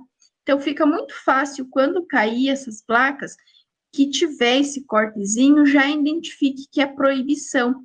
E aí você já pode descartar as que não são proibição. E mesmo ao contrário, quando cair uma placa que não tem o corte, você já pode descartar nas alternativas todas as placas que estão ditando algum tipo de proibição. Mais uma aqui, ó. Segundo suas funções, as placas abaixo, pela ordem, são classificadas nos seguintes tipos. Aqui já mudou. Então, nós temos aqui proibido o trânsito de motocicletas. Aqui nós temos uma placa dizendo que vai existir a via vai ter um alargamento na esquerda, e aqui ele está ditando que tem obras. Então, seja o que for, aqui é vermelho, aqui é amarelo e aqui é amarelo. Ou seja, regulamentação, advertência e advertência. Regulamentação, que é vermelho, advertência, que é amarelo, e advertência também, que poderá ser tanto na cor amarela quanto na cor laranja, caso esteja mencionando obras. E aqui a placa especial é, novamente, ele só quer saber a função. Como ela é uma placa amarela, ela é uma placa A, é uma placa de advertência, que adverte sobre situações potencialmente perigosas, indicando a sua natureza. Indique a placa de regulamentação, placa vermelha, que significa passagem obrigatória. A setinha, ela está apontando para uma via que você obrigatoriamente deverá passar. Então, a setinha apontando para baixo, passagem obrigatória. Agora, se a setinha estiver apontando para a frente, é o sentido de circulação da via. Então, você chegou numa via e tem a placa apontando para a direita, significa que essa via só vai para a direita. Se tiver apontando para a esquerda, significa que essa via vai para a esquerda. Agora, se tiver esta placa de cima aqui, está ditando uma ordem que você deverá seguir pela via que ela está indicando, porque você tem a obrigação. Já que não, aqui ele está indicando apenas o sentido da via, se é para a direita ou se é para a esquerda, nesse caso para a direita, mas ele não vai perguntar a direção, ele vai apenas dar a placa, né, com a setinha apontando para frente, apontando reto, que significa sentido de circulação da via ou da pista. Relacione corretamente as sinalizações com as suas respectivas funções. Novamente, temos aqui número romano 1, número romano 2 e o número romano 3. Aqui nós já temos 3 cores diferentes. Então, significa que cada placa tem uma função diferente. As placas vermelhas, elas são placas de regulamentação. Então, o número romano 1 está na letra C. Então, ó, número romano 1, tracinho, letra C. A segunda é uma placa verde. Todas as placas verdes, as placas azuis, marrom e também na cor branca, elas são placas de indicação. Elas vão indicar, identificar destinos, locais de interesse, entre outros. Então, número romano 2, letra A. Número romano 2, letrinha A. E a terceira, que é uma placa de advertência. Então, número romano 3 está na letra B. Número romano 3 na letra B. Então, essa é a correta relação entre a placa e a sua função. Aqui nós temos dois exemplos de placas de indicação. A primeira placa, seja o que ela estiver indicando, ela está dando uma distância. Essa distância, ela vai ter que constar na resposta. Não necessariamente 1 quilômetro, mas ele terá que ter, né, na resposta, a observação da distância. Então, aqui tem uma cabine, tem um carro que está pagando algo, então é um pedágio. Só que é um pedágio à distância indicada na placa. Então, toda vez que vocês tiverem esse detalhe de distância na placa, na resposta, ele vai ter que ter a presença ali, indicando a distância indicada na placa.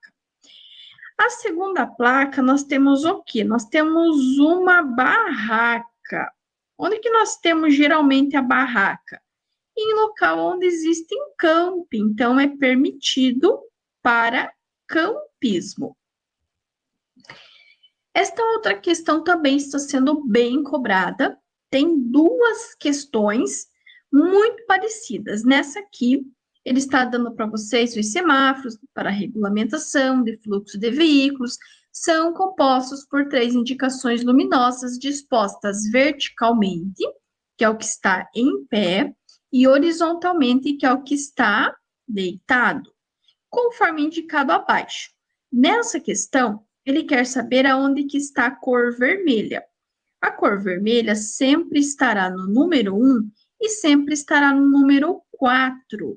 Mas atenção, ele poderá perguntar também aonde que está a cor verde. A cor verde sempre estará no 3 e sempre estará no 6.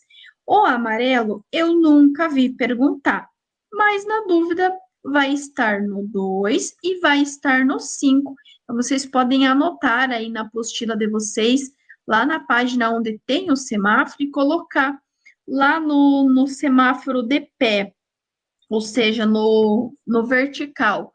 No primeiro vermelho, 1, no segundo vermelho, no segundo amarelo, perdão, 2, no terceiro verde, 3, e aí no que está deitado, né, horizontalmente, vocês continuam 4 no vermelho, 5 no amarelo e 6 no verde.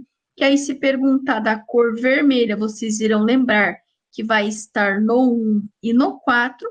E se perguntar da cor verde, estará no 3 e no da marcação de área de estacionamento, que indicam ao condutor que ali é proibido estacionar. Resumindo, qual a cor do meio-fio pintado que diz que é proibido estacionar? Será na cor amarela. A cor amarela também poderá delimitar área de conflito, entre outros, tá? A faixa central que divide a pista de rolamento, quando for de sentidos opostos, também será na cor amarela.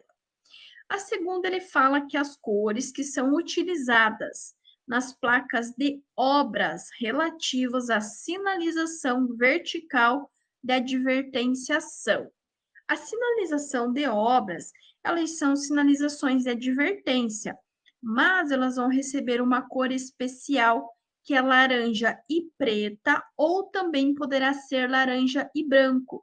Laranja e preto quando for por um tempo um pouquinho maior, laranja e branco quando for algo temporário. Mas toda vez que falarmos de sinalização de obras, sempre será na cor laranja e preto, ou na cor laranja e branco. As placas indicativas de serviços auxiliares são, em geral, identificadas pelas cores. Todas as placas indicativas são as placas de indicação que indicam destinos, distâncias, locais de interesse, também pode ser educativa, também poderá ser de atrativos turísticos, elas serão na cor azul, branco e preto. Azul, branco e preto. A faixa de trânsito em linha contínua branca indica para o condutor? Bom, aqui nós temos duas informações. Quando nós tivermos uma linha contínua, que é aquela linha sem espaço nenhum, significa uma proibição de estacionamento. Quando nós temos uma linha branca, significa que é uma via de sentido único. E na alternativa, a resposta que nós temos é via de sentido único. Então, quando a faixa central for na cor branca, via de sentido único, quando for amarela, via de duplo sentido, ou de sentido duplo. E quando ela for contínua, uma linha contínua, significa que é proibido ultrapassar. Quando for uma linha tracejada, seccionada, pontilhada, interrompida, significa que pode-se realizar a ultrapassagem. A segunda questão, ela vai falar: a linha de bordo delimita a parte da pista destinada ao deslocamento de veículos. Essa linha deve ser. Bom, deixa eu explicar para vocês então. Vamos dizer que aqui nós temos uma via, tá? Aqui nós temos uma faixa central contínua. Aqui do ladinho, vamos dizer que nós tenhamos um acostamento. E aqui também tem outro acostamento. Então, o que acontece? Essa aqui é a faixa central. Essa faixa lateral aqui, que vai delimitar a parte onde os carros vão passar do acostamento, chama-se linha de bordo. E que cor que será essa linha? Ela será branca e contínua, ou contínua e branca. Então, se você tem lá a pista de rolamento, vamos dizer que aqui já é proibido ultrapassar. Aqui você vai ter o acostamento. Se essa linha que divide a pista de rolamento do acostamento chama-se linha de bordo e ela será na cor branca e contínua ou contínua e na cor branca. Agora, a faixa de pedestre, permissão de estacionamento e indicação de mão única, que é o que nós vimos aqui em cima, elas são representadas pela qual cor? Pela cor branca. Então, faixa de pedestre, permissão de estacionamento e indicação de mão única são representadas pela cor branca. A sinalização semafórica de advertência utiliza. Prestem bem atenção. Tudo que nós falarmos em advertência será na cor amarela. Então, é a cor amarela que poderá ser intermitente ou piscante. Então, sempre que falarmos de sinalização de advertência, sempre será na cor amarela. Se ele falasse na sinalização de regulamentação, aí seria na cor vermelha. A sequência de cores das luzes do semáforo utilizado para o controle de fluxo de pedestres. Olha, presta bem atenção.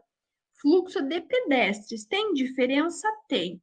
A sinalização pro veículo, ele vai ser, vamos dizer, de pé, vermelho, deitado vermelho também. Vai ter a cor amarela, que vai ser a segunda indicação, a segunda marcação.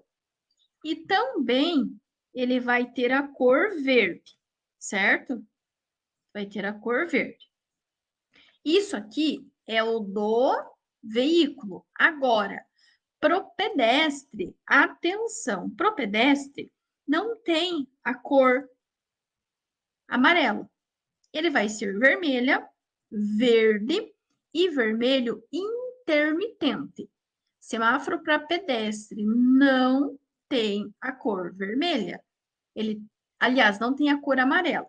Tem vermelho, tem verde e vermelho intermitente.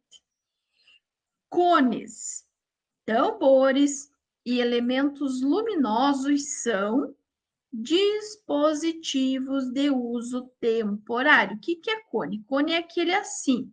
O que é tambor? É aquele mais arredondadinho assim, que é literalmente um tambor. Então, cones, tambores e elementos luminosos são dispositivos de uso temporário. Agora, quanto ao uso da buzina, considere. Então, aqui ele está dando 3 números romanos e ele quer saber quais estão corretos.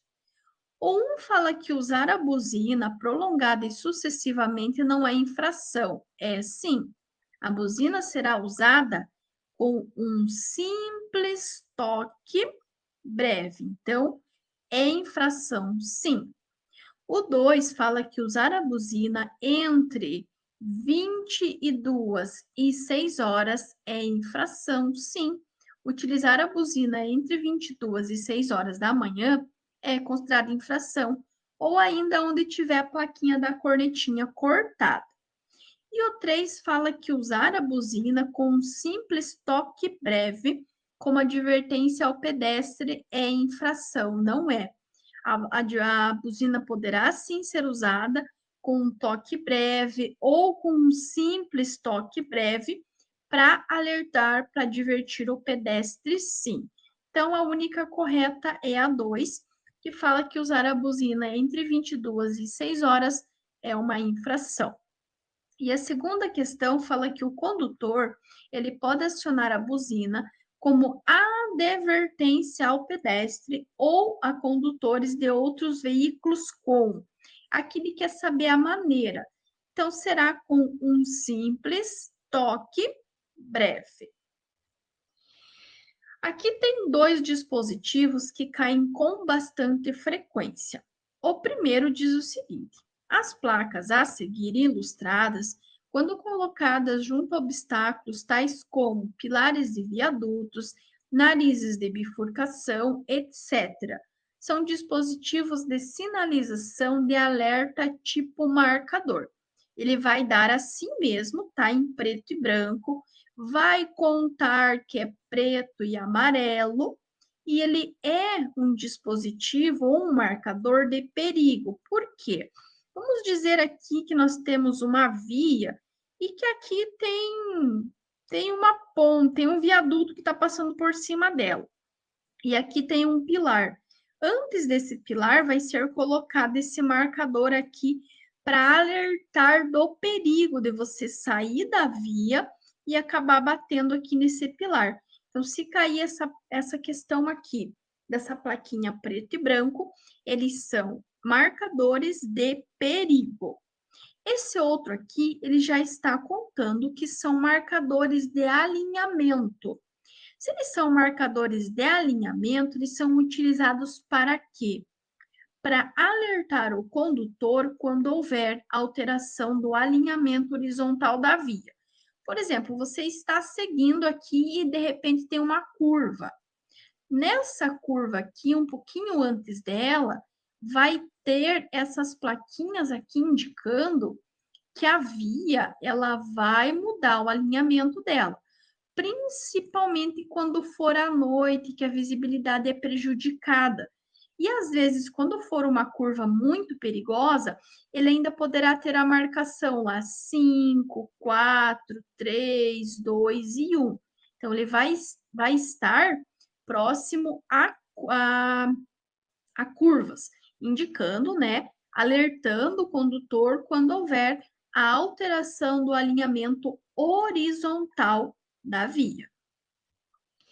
Aqui eu coloquei para vocês 3 pictogramas que estão caindo bastante. O primeiro é o museu. Então, como que eu sei que é um museu? Notem que ele tem aqui uma construção antiga. Sempre que a gente lembra em coisas antigas, nós lembramos do museu. Então, se cair aqui, esse desenho aqui é o museu. Agora, este outro pictograma, nós temos o quê? Nós temos um casalzinho, um menino, uma menininha, porque ela está de vestido, e temos aqui umas bandeirinhas que nos fazem lembrar as festas juninas, as festas juninas. O que é uma festa junina? O que é uma festa julina? É uma festa popular. Então, vejam bem, é uma ação, é uma festa. Festas populares. E essa outra aqui, ela é um pouquinho difícil de interpretar, mas aqui vocês têm umas montanhas e aqui vocês têm uma cachoeira, então tem água caindo aqui. Então, este pictograma indica ou significa cachoeira. Então, esse quadradinho aqui é museu. O casalzinho lá dançando festa junina são festas populares. E essa queda de água aqui é uma cachoeira. Lembrando que ambos são pictogramas. À esquerda estão descritos os sinais de apito. Então, aqui nós temos um silvo breve, dois silvos breves e um silvo longo. E na direita, os significados. Diminua a marcha, siga e pare.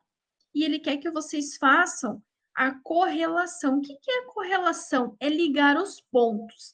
Então, por exemplo, um silvo breve significa o quê? Significa pare. Então, o número romano 1 está no número 2. Então, ó, número romano 1, número 2. Dois silvos breves significa pare. Então, 2, número romano 2, dois risquinhos, está no número 3. E um silvo longo significa diminua a marcha. Então, 3 números romanos, 1, 2, 3 risquinhos, está aqui em cima no número 1. Então, a correta relação é essa aqui. 1, 2, 2, 3 e 2, 1. Dois silvos breves emitidos pelo agente da autoridade de trânsito significa que o condutor deve. Dois silvos breves, pare, parar o veículo. Dois silvos breves, parar o veículo. Um policial de trânsito, ao apitar um silvo longo para um veículo em movimento, está passando a seguinte mensagem: diminua a marcha. Então, ó, um silvo longo diminua a marcha. Então, ele tanto poderá colocar os 3 silvos para vocês identificarem, como ele poderá colocar apenas um e perguntar o significado. E ainda, ele poderá inverter. A ordem de parada para os veículos será feito de que maneira? Com 2 silvos breves. Então, um silvo breve é siga, 2 silvos breves é pare, um silvo longo é diminua a marcha. Preciso saber? Preciso, porque se cair na prova eu vou saber a resposta. Isso no meu dia a dia eu passar por uma situação dessa, eu também saberei como agir. Lembrando que os silvos, eles deverão ser acompanhados dos gestos do condutor, indicando para qual direção ele está fazendo aquele silvo. Agora, a sinalização dos gestos dos condutores dos veículos indicam aos demais usuários. Se o condutor estiver com o braço para fora, balançando, olha, ele está balançando para cima e para baixo o braço, significa diminua a marcha ou parar. Então, esse primeiro condutor com o braço esticado horizontalmente, balançando o braço, significa que ele quer diminuir a marcha ou ele vai parar. O segundo carrinho, ele está com o braço para cima. Não tem como ele estar com o braço para a direita, o máximo que ele consegue é para cima. Então, aqui está indicando que ele quer dobrar à direita. Direita é para cá, ó, ele vai dobrar para cá. E ele com o braço esticado horizontalmente sem movimentar, significa que ele vai dobrar à esquerda. Então, o braço esticado, balançando, fazendo movimento, ele vai diminuir a marcha ou parar. O braço levantado verticalmente, ele vai dobrar para a direita. E o braço esticado horizontalmente, sem movimento nenhum, significa que ele quer dobrar à esquerda. Um condutor de veículo com o braço esquerdo estendido para fora horizontalmente. É esse daqui, ó. Está esticado para fora horizontalmente. Horizontalmente é o que está deitado. Verticalmente é o que está de pé. Então, horizontal é o que está deitado, vertical é o que está em pé, horizontal e vertical. Sem movimentá-lo, indica para os outros condutores que ele irá dobrar à esquerda, que é o desenho que está aqui no carrinho de número 3. Agora, pessoal, para finalizar, 3 questões que vocês precisam saber. Primeiro, quem tem prioridade no trânsito? É o pedestre ou o condutor? Sempre vai começar pelo pedestre, porque o pedestre, ele é o mais vulnerável frente ao veículo. Então, qualquer questão que pergunte, que questione a prioridade, ela sempre irá começar com o pedestre. Ele poderá perguntar qual a sinalização que prevalece no trânsito. Como o pedestre é o primeiro será os gestos dos agentes da autoridade de trânsito. Então, a sinalização que prevalece no trânsito é representada pelos gestos de agente da autoridade de trânsito. Primeiro vem os gestos do agente, depois vem a sinalização semafórica e depois as demais sinalizações. Essa questão aqui, ele poderá também colocar com 3 números romanos, aonde ele fala que os gestos do agente prevalecem sobre as demais sinalizações, e aí a segunda e a terceira que vai falar que o semáforo prevalece sobre as demais sinalizações, e assim sucessivamente. Então, lembrem-se da ordem. Primeiro vem os gestos do agente de trânsito. Quem estiver fazendo a anotação, anotem aí. Primeiro, os gestos do agente de trânsito. Em segundo, a sinalização semafórica. E em terceiro e último, as demais sinalizações. Aqui também ele dá um exemplo de uma situação. Ao circular por uma via arterial, lembrando que via arterial é uma via que está dentro da cidade, de 60 km por hora. Determinado condutor chega a um cruzamento em que o semáforo indica a luz vermelha e o agente de trânsito faz indicação para avançar. E agora? O semáforo está vermelho, mas o agente manda avançar. O que vai prevalecer? Primeiro vem os gestos do agente, então ele vai acatar a indicação do agente e vai avançar. Depois vem a sinalização semafórica. Vamos dizer que tivesse um semáforo e uma placa de que ele pudesse seguir ou que ele pudesse parar ou vice-versa, aí prevaleceria o semáforo. Então, primeiro vem os gestos do agente, em segundo vem o semáforo e em terceiro e último as demais sinalizações. Então, se tem um agente, o agente manda parar ou o agente manda seguir, vai acatar a indicação do agente e nesse caso Parabéns a você que concluiu esse super aulão, mais de 3 horas de aula de legislação, com todo o conteúdo, com todo o resumo das questões mais cobradas e todas as 130 questões mais cobradas de legislação. Falando de sistema de trânsito, de normas de circulação, de infrações e finalizando com toda a parte de sinalização. E deixo aqui o reforço, se você ainda não adquiriu o super e-book com todas essas questões para você poder imprimir, acompanhar, vou deixar aqui embaixo para vocês o primeiro link da descrição do vídeo. Gratidão a todos pela companhia, sucesso, bênçãos, conquistas, muita proteção para vocês, para a família de vocês e até o nosso próximo vídeo. E gratidão também pelo carinho de todas as mensagens e todos os feedbacks positivos que eu tenho recebido aqui no canal.